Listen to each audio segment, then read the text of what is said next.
Hey, what's up guys? Hari ni kita nak buat roti kurasan yang ni ibarat burger yang dibalut kulit popiah. Sangat sedap. Kat luar dia crispy, dalam dia padat dengan isi. Korang boleh tumiskan dulu 1 biji bawang holland dengan 5 ulas bawang putih. Tambahkan daging cincang frozen pun boleh, tak ada masalah. Dalam 200 gram. Lepas tu tambahkan 2 sudu serbuk kari, 1 sudu sos tomato, 1 sudu sos tiram dengan 2 sudu chili sauce. Lepas tu tambahkan air lah.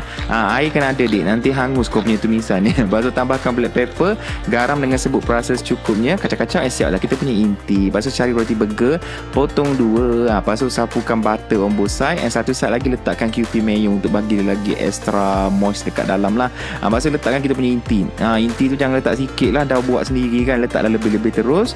Tambahkan chili sauce lagi ke atas. Nak lagi sedap, tambahkan cheese. Ni jangan marah, aku tahu original recipe rasanya tak ada cheese, tapi bila R&D macam sedap lah pula letak cheese ni. So korang boleh balut dengan kulit popiah. Make sure guna air lebih sikit sebab kita nak make sure kulit popiah tu bercantum and tak ada leaking, kiri kanan semua tak ada bocor. Sebab kita akan goreng dalam minyak yang betul-betul panas. Tapi goreng sekejap je, berapa saat je terus puff. Dia punya cantik dah garing golden brown.